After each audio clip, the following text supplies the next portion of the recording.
Again, I know that in 7 months you didn't plan on this, but you never thought of, I didn't sign up for this, this is not what I wanted. How'd your attitude go with all that? You addressed it a little bit. Yeah, I've not regretted coming here, not one day. I love it here. The people here have treated me great, and so when I was evaluating the job, my real concern was Heather and I were both born in Oklahoma. We'd been living in Texas. We were within 3 hours of all of our family there. And so I was like, how is my family going to adjust to making the move? They've done outstanding. The job is the job. And when I coached, I used to always say, hey, you always have that one game a year that no matter what you do as a coach, you're going to win it because the shots are falling, your guys are just in the right place to intercept the pass, and and you're going to have that one game a year. No matter what you do as a coach, you're going to lose it because it's the other team's game of the year where everything falls their way. And so, like, we've had a lot of turmoil these first few months, but I also understand it's not because anything's wrong with WVU. This is a great job, great fan passion. We have resources. We have a great institution. We command the presence of the state, and I'm excited in the new Big 12 about where we're positioned, our ability to compete. And I love the people here. I love the culture here, and I'm very thankful and grateful to have the job and to be here. And last thing I'll say is when I got the job at North Texas, one of our donors, a guy named Don Walsworth, from Missouri, where I'd been deputy, sent me a crystal frog. And so I called him. I was like, thanks, I guess. Like, I don't know, what this is about, because I thought, well, maybe he thinks I went to TCU. And he goes, you know what that means, don't you? And I said, no. He said, when you're a leader, you can't look backwards. And what can a frog not do? Can't hop backwards. It can only go forwards. And so I've carried that frog with me. Now, my daughter, when she was about 4, broke one of the legs off. So now it's a 3-legged frog. I don't know how that changed its hopping, but it's in my office now, and I don't look back at things like that. I try to only look ahead and look forward. And but I will tell you that I'm grateful to be here and have not had one day of regret. Now, I've had days that were difficult days on the job, but that comes with jobs like this. If you're going to be in a leadership position, you got to be prepared for those. Wren, you said you spoke with Bob Huggins on Sunday. Just to be clear, that was a Sunday after he resigned? Yes. Did you reach out to him, or did he reach out to you? How did that work? I believe that I reached out to him, but that's such a blur I don't remember exactly. But he was over at his office, and I just said, hey, I'd like to come over and visit with you for a little bit. And he and I huddled up for a few minutes just and shared a few moments. I mean, Saturday was a really hard day. And so, that Sunday was a time for he and I to kind of decompress and we gave each other a hug and got a chance to spend a few moments together. Sort of along those lines, have you or anyone at the university in any way, shape, or form said to Coach, hey, we kind of just need you maybe to stay away for a year or something? No, I don't think I would ever say, hey, you need to stay away. I mean, I think when you have somebody like that who the fans love and who's passionate, that that's not the right course of action. My only encouragement to him was to get healthy. And I think with Josh being our interim coach, I know that he cares a lot for Josh. And so he won't want to do anything but support Josh. And part of supporting Josh is letting Josh, lead and coach and not feel like there's this legend looking over your shoulder. And so I don't think that anybody will have to have a conversation with him about that. He's coached a long time and he understands that, and he wants Josh to be successful. But no, there hasn't been any, nor would there be any request for me to, for any kind of period like that. And when you were talking to some of the coaches, some of the roadblocks, the timing, What was it about the timing that made it such a huge roadblock for them to consider West Virginia? I think it's probably twofold. One is, for the same reason this has been so hard for our kids, they would send their program into turmoil because of the time of the year, right? And young people, I mean, summer school's already started, and so they're in classes, and that makes it more difficult.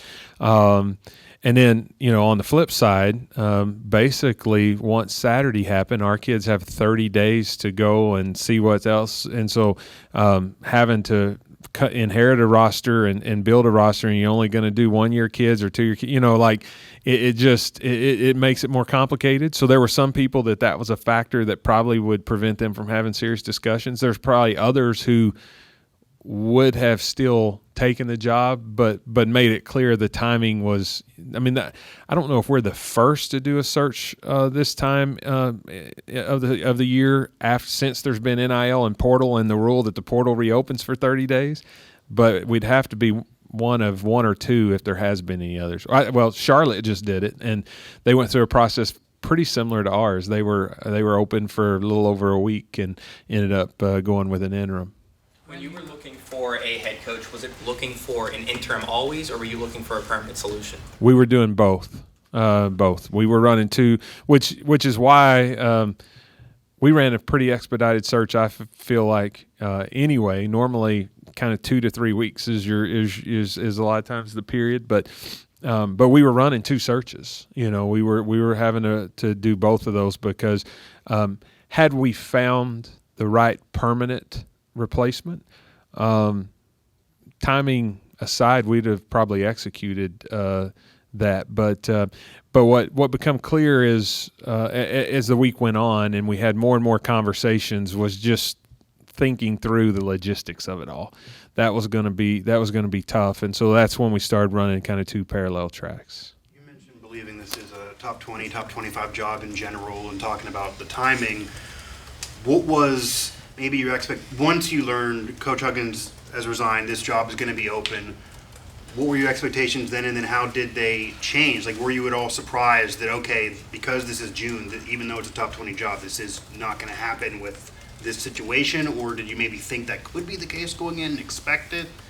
Yeah, I think I was aware it was going to be challenging from the start. Probably hadn't thought through all the details of all of the challenges, but was aware. I mean, as most of you know, I coached a little bit earlier in my career, so a lot of my closest friends are coaches. And so a couple of them called me and said, hey, just so you know, there are people all over the country trying to get to your kids right now. And I knew that, but to hear that validation from friends in the coaching business, I mean, that's just so it's a different time and place. But I wasn't going to let that in and of itself direct what our process should be. Our fans, our people, this program deserves more than that. And so I felt like we needed to see I joked about during the women's search if there was a Jay Ride out there for women's basketball that we would have called. Well, there is a Jay Ride out there for men's basketball. So we have to make calls to candidates and go through a process. The university deserves that.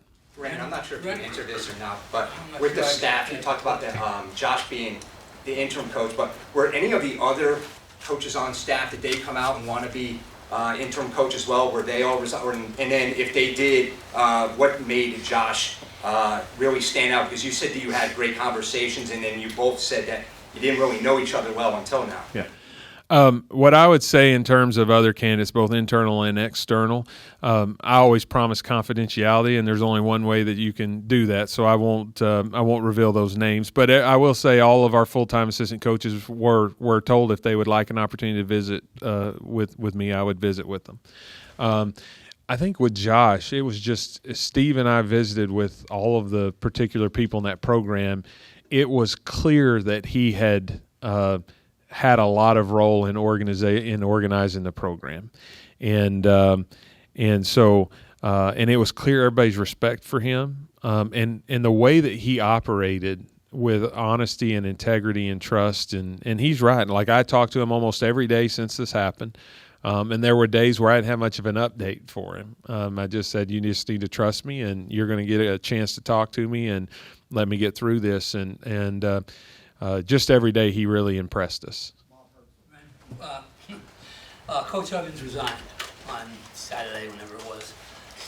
Any financial ties, all financial ties broken, or are there any deals going to be talked about or anything like that? No, he resigned, and so his employment was over effective that day. There was no severance or anything like that. Wren, Josh talked about just hearing from different people to kind of give him advice on what happened here. Your situation, as you mentioned, is so unique. Have you had your peers calling, like, just, hey, what was that like? Or, I mean, because you can't really reach out and say, hey, what did you do in this situation? In that community, what have the conversations been like? I've had probably a couple dozen AD friends that have just texted me and said, hey, you guys were dealt a really difficult hand, and you played it probably about as good as you could. And some want to gather up kind of after this postmortem, like we do a lot of times, and just say, hey, walk me through what you were dealing with and processing, because you never know when that could be you. And this is something that we're all dealing with that's fairly new with all of the particular ingredients that went into this one. And so, there has been a lot of very kind texts from colleagues around the country. Can you share what you might share with them? What you might have learned about this? I think where I got to midweek in terms of just trying to shut out the influences and get through the process, what happens is there was so much turmoil that you want to make sure that all stakeholders feel like they're being heard. And, I always say in college athletics, you have donors, not owners. And so, but donor, you have to have donors to make it work. And so, and if somebody's given of their time, talent, and treasure, you want them to feel like they have an outlet to express themselves. And then there were people that I wanted to reach out to. I mentioned some of those names earlier together at Vice. But once we got to kind of midweek, I kind of had to shut that down because it was becoming a little bit of distraction. You answer one phone call and there's 3 more that's been made to you. You answer one text and you got 8 in your inbox. And so when I say I turned Do Not Disturb on so I wouldn't be tempted to be distracted, I turned Do Not Disturb on my phone and just tried to focus in and get through the process, because I knew a week was about all we were going to have to get this done. So, and we were kind of working off that timeline. There's been a lot of love and admiration, respect for Huggins expressed today. So, and you mentioned you'd love to see him healthy. Is there any thought, would you like to see an opportunity where fans could show their appreciation for him, maybe on a game day, or he could go out on a higher note? Absolutely. We haven't probably got far enough along to discuss the particulars of that, but we have already talked about ways that we could potentially have him back to honor him at some point, and undoubtedly that will happen. And I think that will be a time of celebrating a legacy and remembering the good times together. Having gone through this process already, if the situation arises in 9 months from now where you have to go out and find a permanent guy, if that comes up, do you feel like this situation has kind of given you maybe a head start towards what that process may be like? For sure. In April or Yeah, and that's why even once we got to midweek and I said we started running parallel tracks, we continue to run parallel tracks because I never saw it as wasted motion or time. It wasn't, one process wasn't delaying the other, and I saw it really as work that we could be invested into the bank for the future. So, yes, sir. You mentioned the search firm. Will you just pick up with that again on this next process when that happens, because you do have that time invested? And how much does what they come back to you with, I'm assuming more on the national scene, influence what you're looking at? I think they're great in helping to, if nothing else, manage all the phone calls. So coaching searches in general, you have candidates reaching out to you, agents reaching out to you, and then their network of friends reaching out to you. So if you name a head coach in Power 5 college basketball, there's a good chance I got a call from them this week recommending somebody.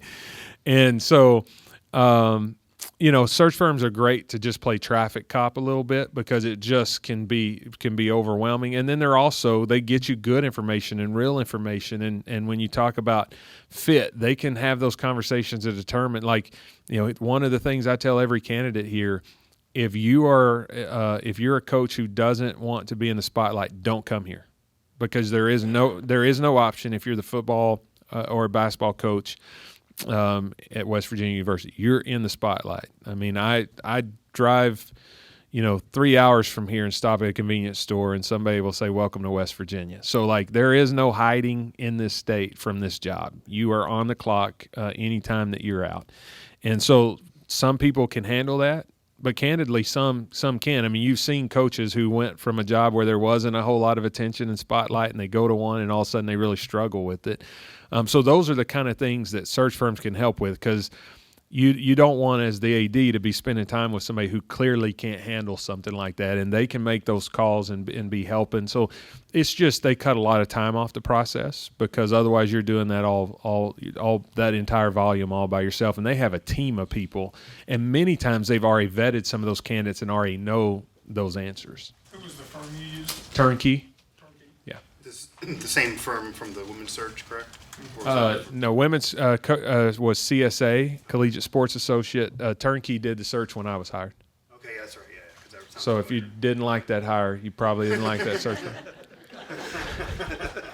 I like them. I mean, Wren, in terms of go ahead. no, we'll go here and there. Meeting with players, you said you met with them. How often? Did you individually, as a group? How'd that go?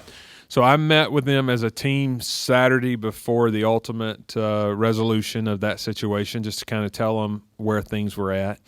Then Sunday, Monday, I had Steve Urias meet with everybody in the program, not just the team, everybody in the program individually, and ask them a variety of questions.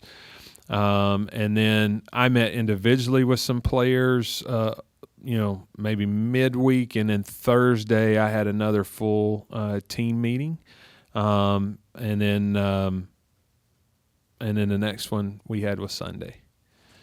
So you're trying to not get distracted, but they're anxious young guys, and they're hungry for more updates, and so tried to make sure I touch base with them every 2 or 3 days, and also touch base with their coaches every day so that they could know what to tell them too.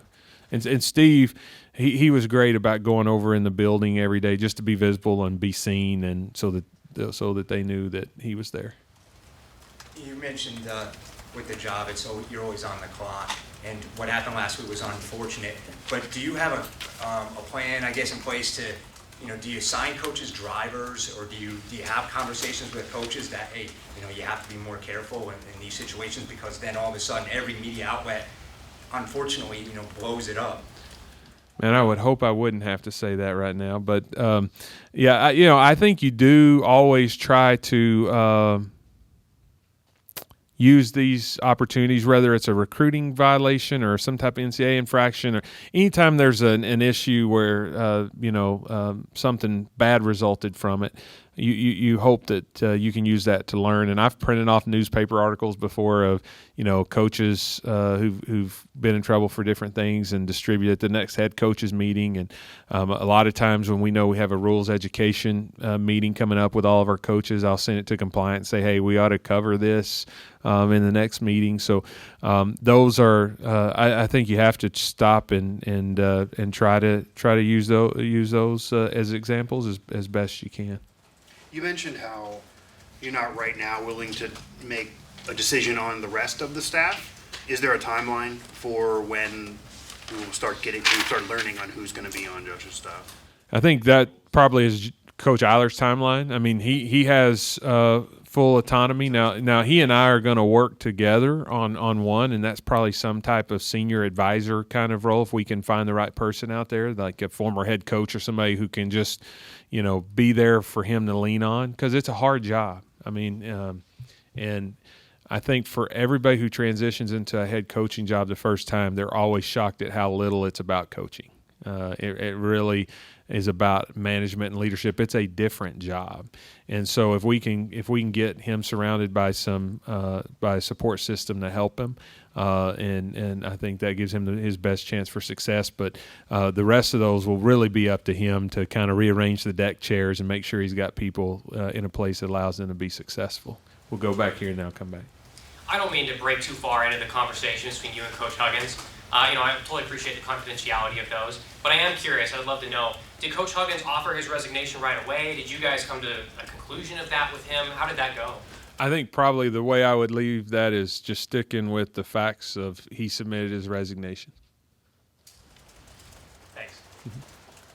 In terms of what Josh's timeline may be with the rest of the staff, some of the guys on staff, their contracts are obviously coming up here, I think in days, I guess. So, I mean, how much does that play? I mean, that was one of the things that, on a personal level, as a human being, that really bothered me for those guys. I mean, this happens. They didn't do anything wrong. A lot of times, if we weren't still considering some other different things, might have already had their renewals out to them. But Coach Huggins was looking himself at, did he want to move some deck chairs around? And so we had not done that. And so I just told them early, I said, we will not let anybody's employment end June 30th. Now, I'm not promising you a full year. It may be 60 days. It may be 90 days, and we reassign you or something, depending on how this goes. But I got in front of them early. I believe it was on, was it Sunday, and just said, hey, just so everybody knows, that's not going to happen. We would not treat people that way, especially people that have families and kids and that kind of stuff. You mentioned that there's a lot more that goes into determining a level of success than wins or losses. So how do you determine, I guess, how successful this year ahead is, factoring in all those other things? Yeah, I think, when we do an evaluation on a coach, I always want to hear from academics. How are they in terms of making sure that the kids do what they're supposed to do academics? If the kids miss a tutoring appointment, how does the head coach react to it? Do they reinforce that? Is it discipline? Do they make excuses or say it's not that important? How are they in terms of pulling all the pieces together? Our nutritionists and our strength coaches and our sports medicine people, are they all kind of triaging and working on things together? That's how you really manage, you evaluate coaches is, do they take all of the pieces that go into recruiting, developing people first and then players, valuing the individual and valuing their growth, do they do all those things well? And some do it well, and some don't do it as well. But most of the time, in my experience, if you're doing those things well, the wins may trail a little bit, but they come. And so it's more of a comprehensive 360 review from every aspect of the program. And do we feel like there's effective leadership and management at a level that would be expected of a top 20 program? can you share, obviously Josh's contract is going to be different with this. Can you share his contract details at all, financials or any details? Or? It is signed now, so we'll get that out soon. But basically, what we did is a 10-month contract for $1.5 million. Thought we need to be, he would have taken probably whatever we offered. I think the lowest Big 12 salary was around $2 million, and so we wanted to be fair to him. It's going to be a hard job, and we recognize that. So he can't afford some farm equipment if he decides to do that. Can I ask you one thing off topic entirely? Mac Brown in North Carolina the other day made a statement that within 3 years we'll level see athletes as employees of the universities. Can you see that happening? Do I think there could be some type of revenue share model or additional benefits? Yes. I think being employees would be pretty problematic. And when every student athlete that I've sat through and walked through what being an employee actually means, realize that it's worse for them. Yes. No, it's a worse situation for them. So I would be surprised if they're ever full employees. But there's a lot of things that we deal with now that would have surprised me 3 or 4 years ago. So I'm definitely not the Nostradamus of college athletics, because I wouldn't have predicted a lot of the things that we're dealing with. Hey, Wren, speaking of other MAC, gets a higher head of your Mountaineer Athletic Club. Just where does that stand right now? obviously a lot going on. I know that. But Yeah, it's been paused the last few days, but no, we're making progress on that. We've had some productive conversations. Generally, I'm not somebody who's like, hey, we have to have somebody who's one of us and been here. But I do think somebody who can be a quick study of WVU and West Virginia culture is really important, just because we've had so much turnover in the MAC. And so a lot of relationship equity lost there just with the turnover that's come. And a lot of people having to learn on the fly. So we would like to get that done sooner rather than later. But to be honest, about the time Steve and I were turning our focus to that, we had something else to manage. So what is that job like? It sounds like, I don't know, it's not like a coach, but you're running a lot of people who have to do different things. Maybe it's like a general manager, or even has that shifted over 3 or 4 years too now? Yeah, I think leadership in the MAC is a complex role, because one, you have to develop great relationships, because there's certain donors that you've got to be able to see and grow and develop their affinity for the institution and get them to continue to invest and reinvest. Then you're managing a team full of people.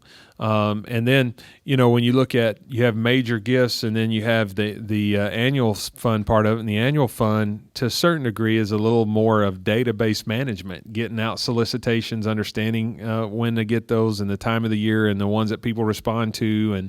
And so all of those things are all go into it. So it's a very complex job, and much more complex than it probably was a few years ago. And it requires a certain experience and skill set to be effective doing it.